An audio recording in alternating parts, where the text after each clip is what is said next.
Right, the song is on the pink sheet inside your program. Here comes the sun.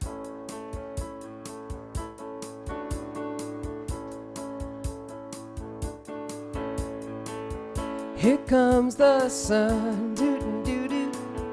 Here comes the sun, I say, it's all right.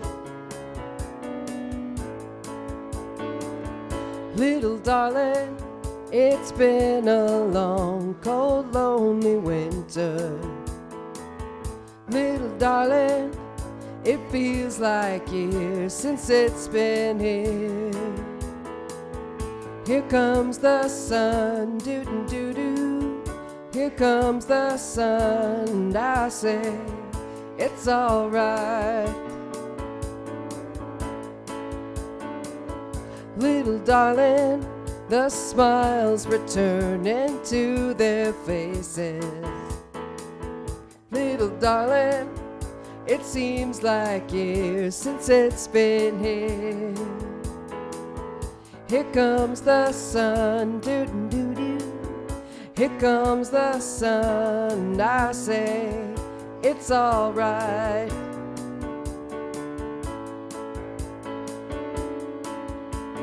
Sun, sun, sun, here it comes. Sun, sun, sun, here it comes. Little darling, I feel the ice is slowly melting. Little darling, it seems like years since it's been clear. Here comes the sun, doo-doo-doo-doo. Here comes the sun, and I say, it's all right. Here comes the sun, doo-doo-doo-doo. Here comes the sun, and I say, it's all right.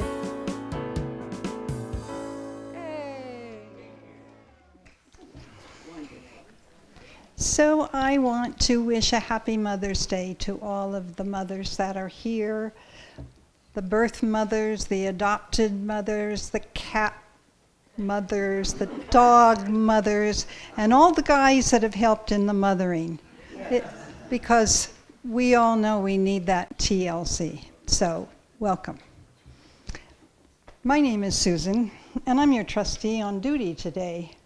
On behalf of Reverend Donna and the Board of Trustees, I'm privileged to welcome you here to the Sonoran Desert Center for Spiritual Living. Whoever you are and wherever you are on your spiritual journey, you are truly welcome here. Here you will be validated, supported, and encouraged to be all that you're meant to be. Our vision statement is love in action every day, in every way. We express this love by learning and living the principles of the science of mind. You'll find our declaration of principles on the back of your program. Please join me in reading them now. I believe there is an infinite intelligence operating throughout the universe. I believe this intelligence power is only good. I believe this intelligence process as me.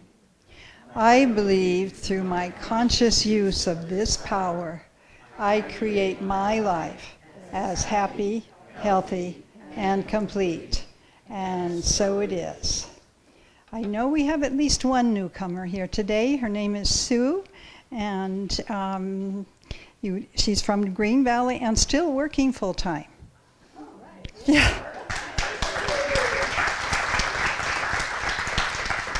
Please stay afterwards. We have goodies around, and you take a chance to meet people, although I know you've already had some greetings. So, any other first-timers that I don't? Would you mind introducing yourself, please? My name is Barbara, and I'm from Green Valley, and I went to the Center for Spiritual Living in Seattle. Oh. Thank you. We would love it. We're glad you're here. Belinda brought you? Good. Okay. Welcome. Well, as you know, there's a lot of things that go into having a service, and lots of people have helped to make this happen today. And we also are so pleased to see so many of our chairs filled, because without you, there would be no service. Susan? Yes? We do have one more. I don't know if you want to be announced, but we do have another first time. We have another first timer. Yes. I'm sorry I missed you. What is your name, please? My name is Zach. Zach? Thank you for coming. And you please stay afterwards and join us for goodies. So, okay. Let's get to the announcements. And I just wanted to add a little bit. As you may know, before service, every Sunday at 10 o'clock, we have a meditation led by our practitioners. It used to be full of meditators, but we stopped when COVID came around, and some of the people haven't returned. I must tell you, it's a great way to start your Sunday prior to service. It starts at 10 o'clock. It's only about 15 minutes, so you have plenty of time to make your way to the service. And since our practitioners are doing that to help all of us, I would like to support them. So please remember, 10 o'clock before service.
The God in me beholds the God in you.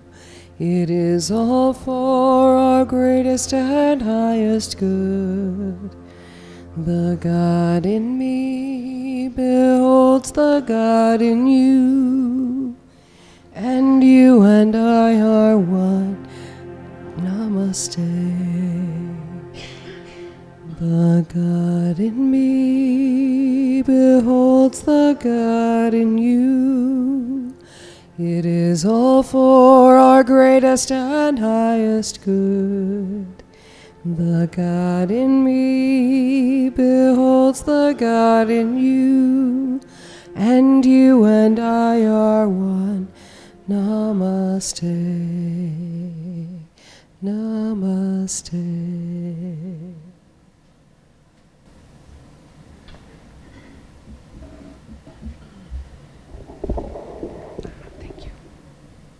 Good morning. My name is Louise, and I'm your practitioner today, and I welcome you all here. So, the practitioners, we are the praying arm of the church. We're the ones that you put your prayer requests in, and we love to pray for whatever you want us to pray for. So please make us happy this week. The other thing I want to mention, and John mentions it also, is that we do have a card out there for birthdays. So if you would like to get a birthday card, please fill it out and also put the address on if you're not here full time, whatever address you'll be at when your birthday occurs. We want to make sure these get to you. So just kind of center yourself and just know that there is only one life, and that is the life of the infinite. It is the life that permeates itself and is all there is. I know that this one life is at the very center of each and every one of us. I know there is nothing that can, does, or will exist outside of the infinite presence of God. God is all there is. I know that at all times God is expressing itself in and through as me, and knowing this truth for myself, I know it for each person here. We are each an individualized expression of God right here, right now. Right now, God is, and we are. We are each the way the divine shows up on this earth, on this planet. And I know this sacred service is an expression of God through each one of us here as we manifest the energy taking place as this divine meeting unfolds. It is from this knowing that I now speak this word for a perfect and divine service, and I speak this word knowing that Reverend Donna's message today is divinely blessed as it unfolds. And we anchor this by saying, and so it is. So I light the service candle, knowing that this light represents the light within each of us that we take out into the world each and every day. So my reading today is about mothers. It's a poem by Maya Angelou. It is true, I was created in you. It is also true that you were created for me. I owned your voice. It was shaped and tuned to soothe me. Your arms were molded into a cradle to hold me, to rock me. The scent of your body was the air, perfumed for me to breathe. Mother, during those early years, the dearest days, I did not dream that you had a large life which included me, for I had a life which was only you. Time passed steadily and drew us apart. I was unwilling. I feared if I let you go, you would leave me eternally. You smiled at my fears, saying I could not stay in your lap forever. That one day you would have to stand, and where would I be? You smiled again. Without warning, you left me, but you returned immediately. You left again and returned. And again, I admit quickly, but relief did not rest with me easily. You left again but returned. You left again but again returned. Each time you re-entered my world, you brought assurance. Slowly I gained confidence. You thought, you know me, but I did know you. You thought you were watching me, but I did hold you securely in my sight, recording every moment, memorizing your smiles, tracing your frowns. In your absence, I rehearsed you, the way you had of singing on a breeze, while a sob lay at the root of your song. The way you posed your head so that the light could caress your face. When you put your fingers on my hand and your hand on my arm, I was blessed with a sense of health, of strength, and very good fortune. You are always the heart of happiness to me, bringing nuggets of glee, sweets of open laughter. During the years when you knew nothing and I knew everything, I loved you still, condescendingly, of course, from my high perch of teenage wisdom. I grew older and was stunned to find how much knowledge you had gleaned and so quickly. Mother, I have learned enough now to know I have learned nearly nothing. On this day, when mothers are being honored, let me thank you that my selfishness, ignorance, and mockery did not bring you to discard me like a broken doll which had lost its favor. I thank you that you still find something in me to cherish, to admire, and to love. I thank you, Mother.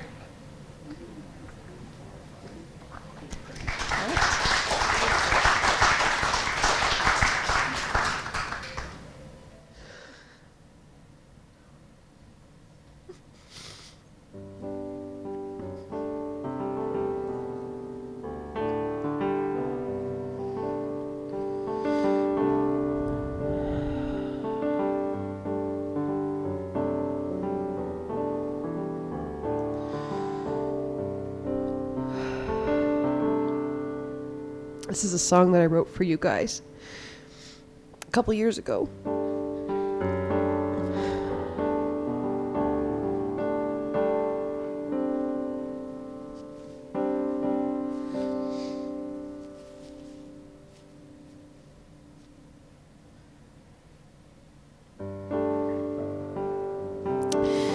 As everything changes,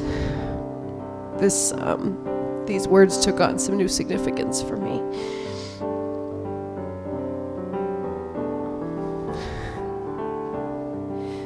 It originally came from one of Donna's amazing topics before we were doing the global journal.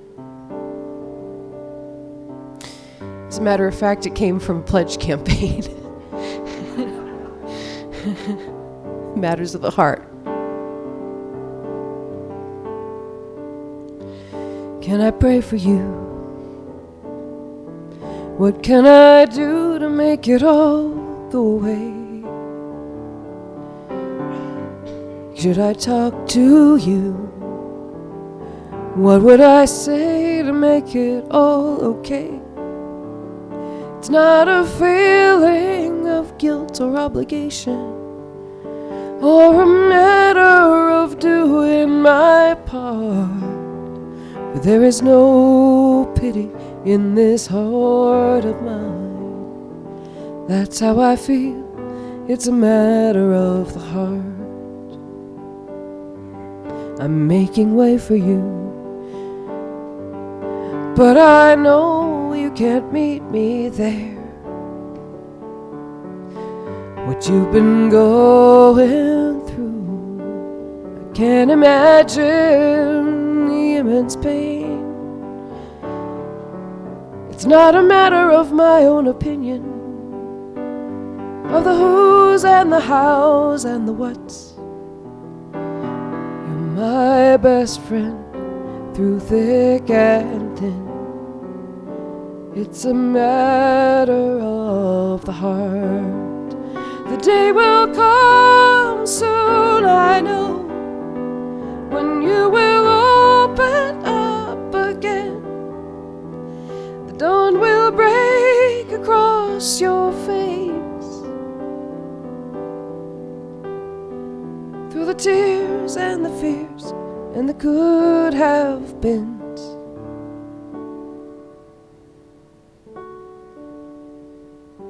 Can I sing for you? What melody will ease your mind? I wanna scream and cry with you, but you're not picking up the phone this time. It's not a matter of acceptance. At least right now the hurt's too strong. That's how I feel. And what you're breathing through, I'll breathe with you. That's how I feel. It's a matter of the heart.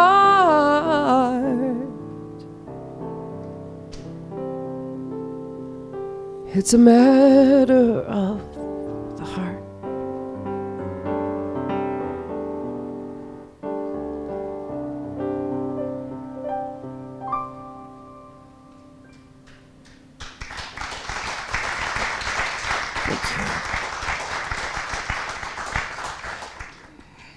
morning.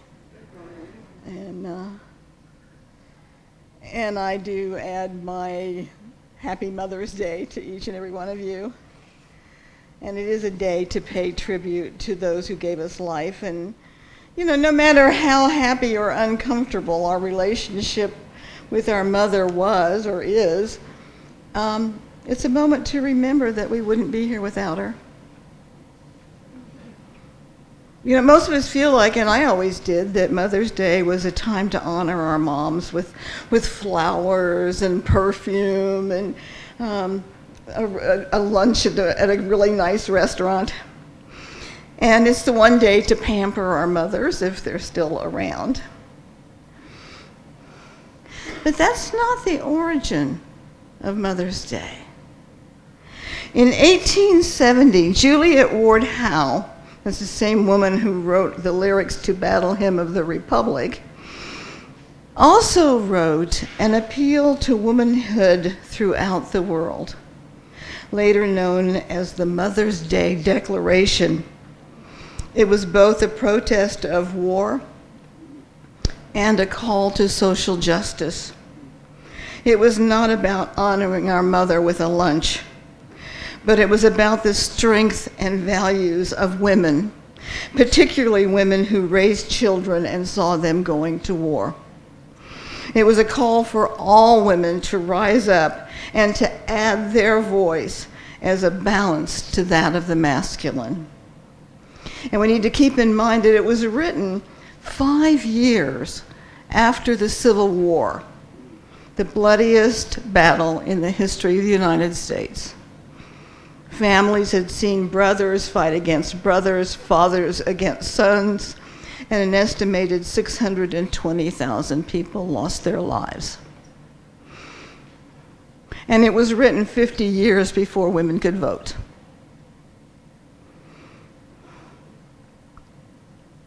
So I want to hear, these are her words. Arise then, women of this day. Arise, all women who have hearts, whether our baptism be that of water or of fears. Say firmly, we will not have great questions decided by irrelevant agencies. Our husbands shall not come to us reeking with carnage for caresses and applause. Our sons shall not be taken from us to unlearn all that we have been able to teach them of charity, mercy, and patience. We women of one country will be too tender of those of another country to allow our sons to be trained to injure theirs. From the bosom of the devastated earth, a voice goes up with our own. It says, disarm, disarm. The sword of murder is not the balance of justice. Blood does not wipe our dishonor, nor violence indicate possession.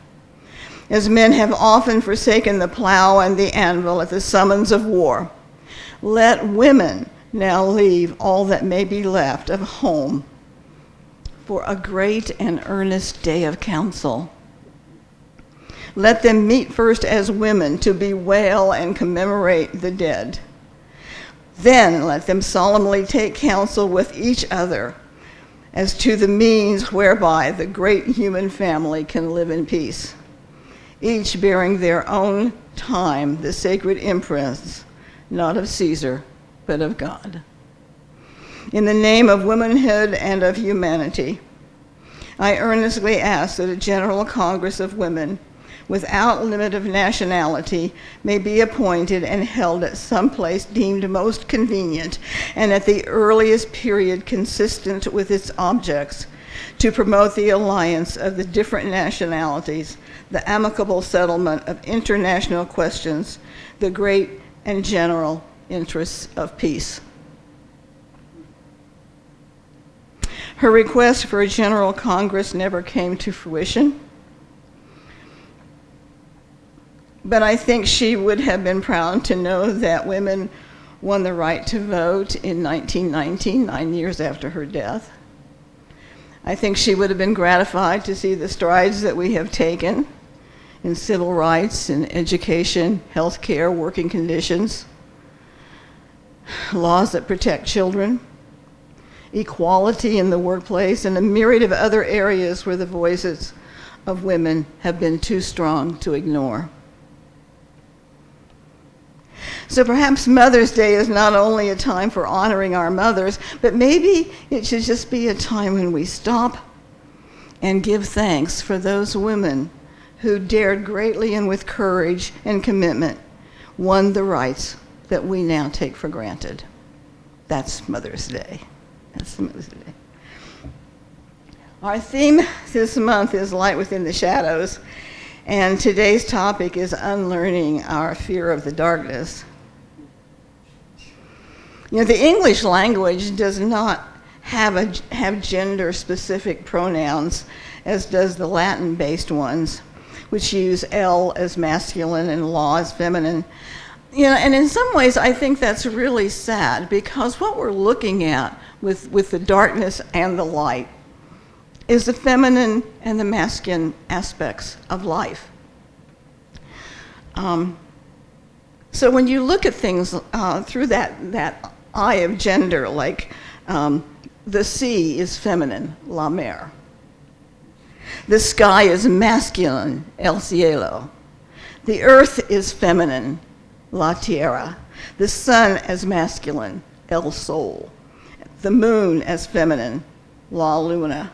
So we can begin to see those characteristics play out as a feminine aspect and as a masculine aspect. And they're needed together in balance. The sun is direct light. The moon is reflected. The sea is the womb of life. The earth is truly our Mother Earth, providing us with all the sustenance we will ever need. So we see this interplay of yin and yang, masculine and feminine, in all of life's aspects. And in most religions around the world, both the feminine and the masculine is revered. Lao Tzu founded Taoism in the 6th century BC, which explains that the origin of all that is feminine, yet it is manifested as both male and female. Conceived of having no name, it is the originator of heaven and earth. It is the mother of all things. In the earth-based Wiccan religion, the goddess ideal is honored, with the earth being the grand mother, birther of all that is. And that's also true of many Native American cultures. The feminine aspect is sometimes referred to as corn woman, the sustainer of life, or represented as a turtle, a hard shell with a soft inside. We find little lights of the feminine in our own Judeo-Christian culture in the Kabbalah, in the mysticism of Kabbalah teachings. Shekinah is the feminine word for wisdom. And by that wisdom, we're not talking about something we learned in school. We're talking about a wisdom that comes from the soul, from the matters of the heart, and not the mind or the intellect. And in the Christian religion, there is Mother Mary, who gives birth to the Savior, and in doing so becomes a symbol of grace. So while the Judeo-Christian-based religions have their feminine names for God, in most cases they've been shoved way behind a masculine characterization of God. You know, God the Father, our Father, which art in heaven. For many years, and still in some cases, women can't be ministers because God is a man. And I think that that's one of the reasons that people who are discouraged with mainstream religions find philosophies like religious science and unity more to their liking, because we speak of Father, Mother, God, or we speak of Spirit, which has all gender within it. So if you and I are to unlearn our fear of darkness, we need to see darkness as a place where we are nurtured. Think of the womb where our life began. We need to see it as a place of creation. And we need to see it as a place of our own deep wisdom. I love David White as a poet, and I found something that he wrote, and it's called Sweet Darkness. Time to go into the dark, where the night has eyes to recognize its own.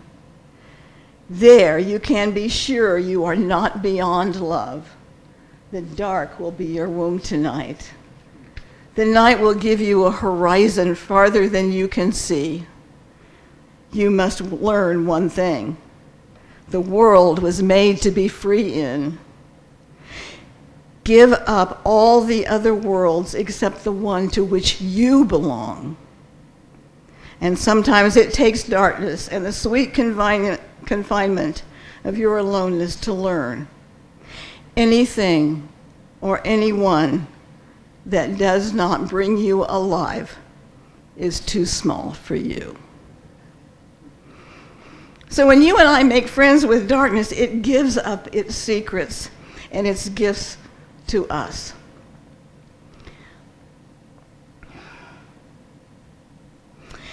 In Clarissa Pinkola Estes' book, Women Who Run with the Wolves, she ends with a story called The Wolf's Eyelash.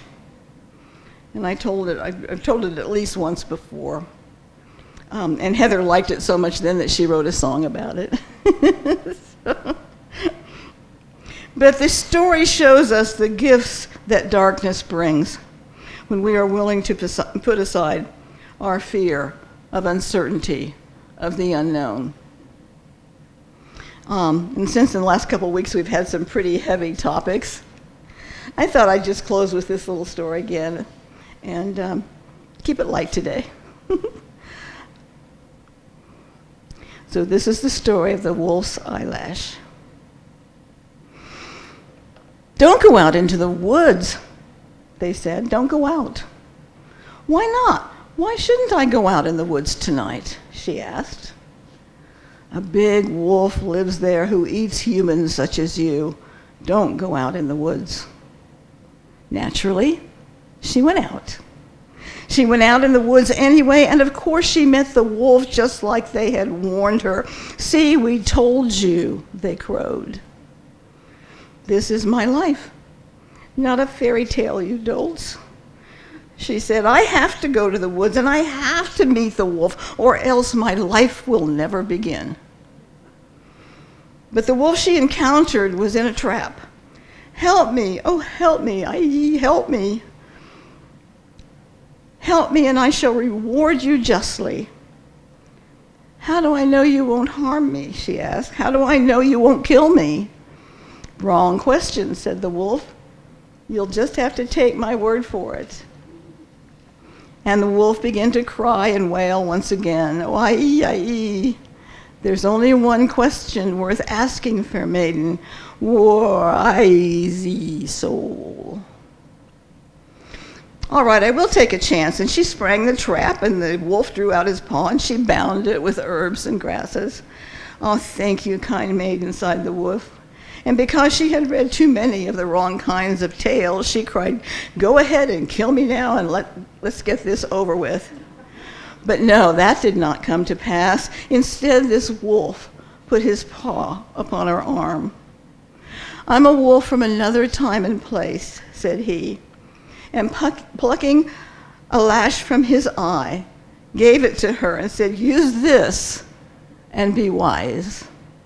From now on, you will know who is good and not so good. Just look through my eyes and you will see clearly.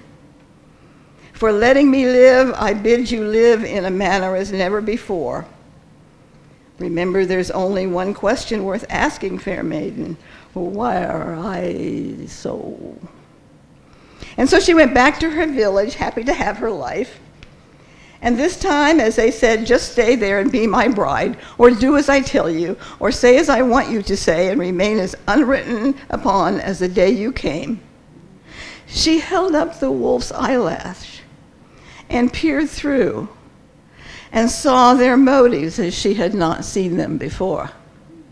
And the next time the butcher weighed the meat, she looked through her wolf's eyelash and saw that he weighed his thumb too. And she looked at her suitor who said, "I am so good for you." And she saw that her suitor was so good for exactly nothing. And in this way and more, she was saved from not all, but many misfortunes. But more so, in this new seeing, not only did she see the slight and cruel, but she began to grow immense in heart. For she looked at each person and weighed them anew through this gift from the wolf she had rescued. And she saw those who were truly kind and went near to them. She found her mate and stayed all the days of her life. She discerned the brave and came close to them. She apprehended the faithful and joined with them. She saw bewilderment under anger and hastened to soothe it. She saw love in the eyes of the shy and reached out to them. She saw suffering in the stiff-lipped and courted their laughter. She saw need in the man with no words and spoke for him. She saw deep faith in the woman who said she had none and rekindled hers from her own. She saw all things with her lash of wolf, all things true, all things false, all things turning against life, all things turning toward life, all things seen only through the eyes of that which weigh the heart with the heart and not with the mind alone. This is how she learned that it is true what they say, that the wolf is the wisest of all. If you listen closely, the wolf in its howling is always asking the most important question. Not where is the most food, nor where is the next fight, nor where is the next dance. But the most important question, in order to see into and behind, to weigh the value of all that lives, we are eyes the soul. Where is the soul? Where is the soul? Where is the soul? Go out into the woods. Go out. If you don't go out into the woods, nothing will ever happen, and your life will never begin. Thank you. Namaste.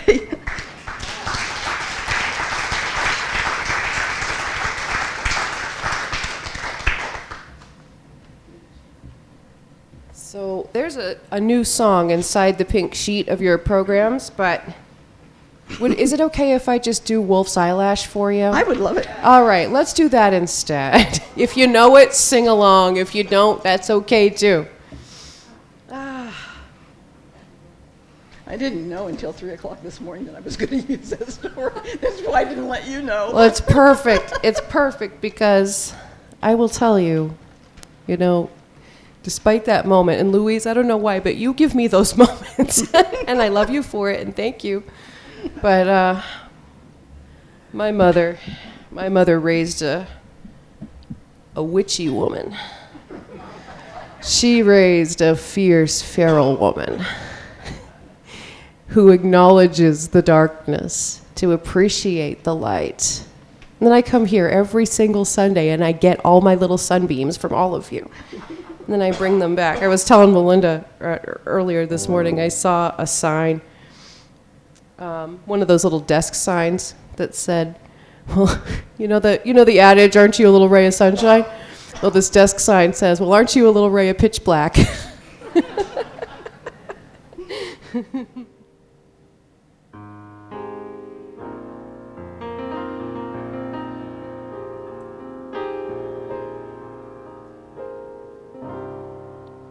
Where are these Sufermeran? Where are these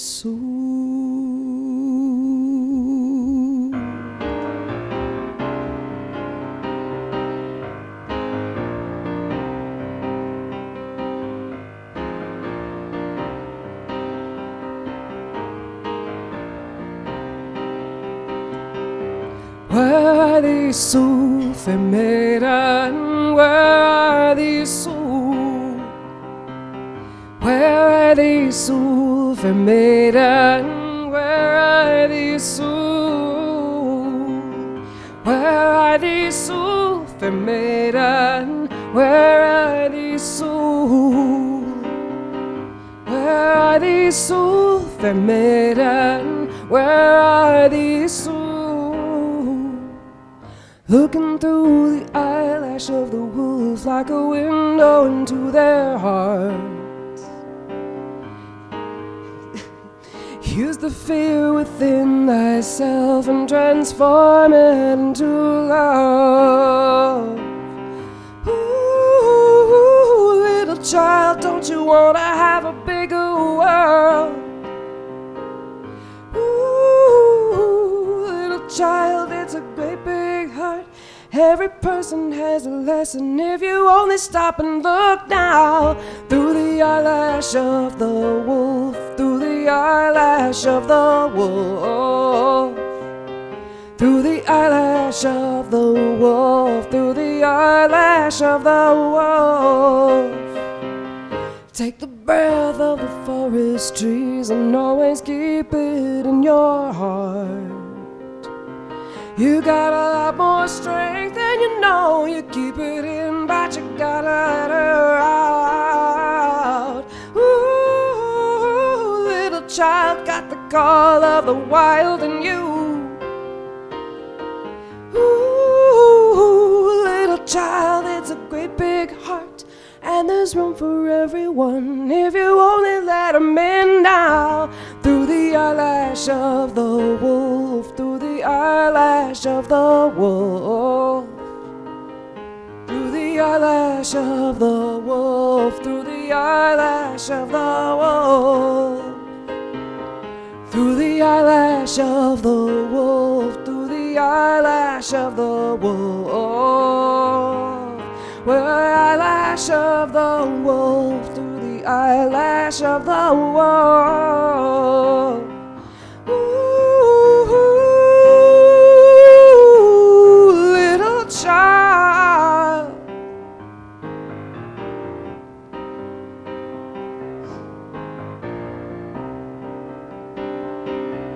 Where are these souls, fair maiden? Where are these souls? Where are these souls, fair maiden? Where are these souls? Where are these souls, fair maiden? Where are these souls? Where are these souls, fair maiden? Where are these souls?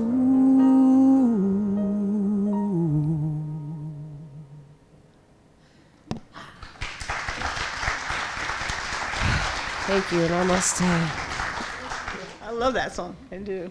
And I love the story because it tells us so much about this balance that we need to be aware of and keep. So it's time for our offering, and I ask you to join me in our offering affirmation on the left-hand side of our bulletin.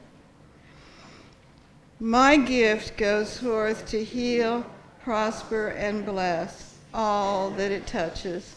It is evidence of my conviction that God is the source and substance of my supply. I share generously of my good, knowing that it returns to me multiplied abundantly, and so it is.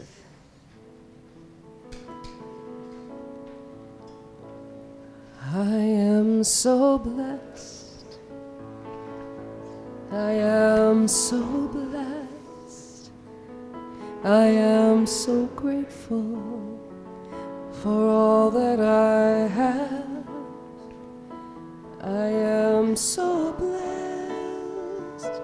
I am so blessed. I am so grateful. I am so blessed. I am so blessed.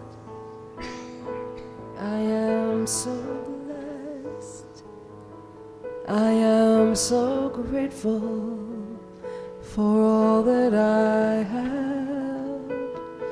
I am so blessed. I am so blessed. I am so grateful. I am so blessed. I am so blessed. I am so blessed. I am so grateful for all that I have. I am so blessed. I am so blessed. I am so grateful. I am so blessed. Thank you. And thank you all for your generosity that allows us to be a beneficial presence in this community. And, I was thinking, I was telling John, because he didn't know about some of the stuff we did before he got here. And I don't know if you knew that we helped during Hurricane Katrina by Mickey and David, which owned this little dog food place right next door to the UU's way before anything got built.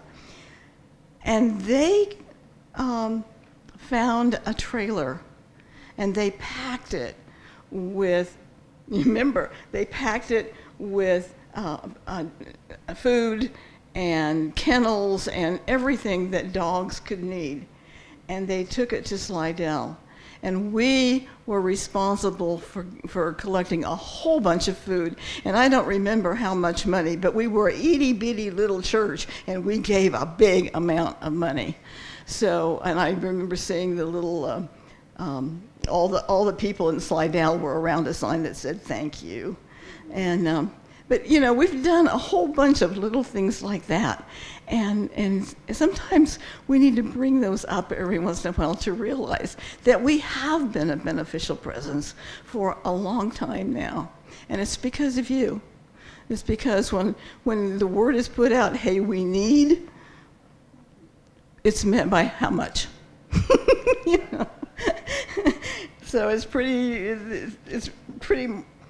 remarkable, this little church that could. So thank you. So let's just take a moment to close this portion out in prayer, and then please join us for refreshments. If you did not get a flower, where are they? Oh, they're in the back. Okay, they're back there, so don't leave without one. So. Okay, so I know right now that there is one divine intelligence, one power and presence. And those aspects are love, truth, beauty, joy, harmony, peace, abundance. And because this power is infinite, I am a part of that. You are a part of that. And the aspects of God flow through each and every one of us. I give thanks for this day. Give thanks for the moms.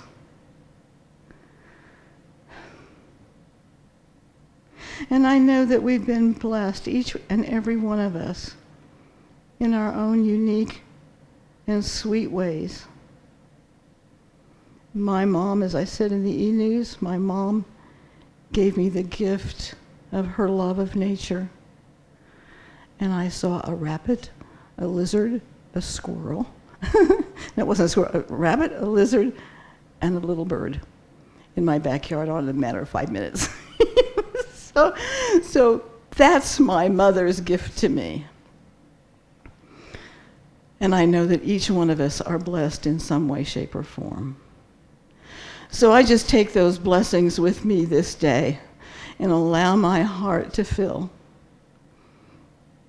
for everything, for all of the blessings, and even those blessings in disguise. And I know that all is well, as we say together, and so it is.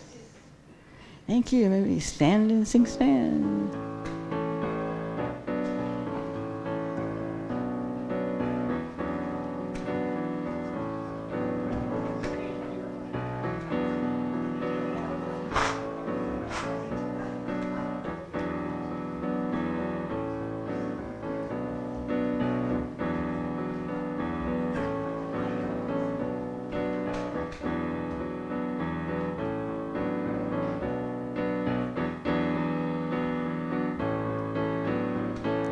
So let there be peace. I am a stand for peace. Let there be love. I am a stand for love. Let there be joy. I am a stand for joy. We are living a new world now. So let there be peace.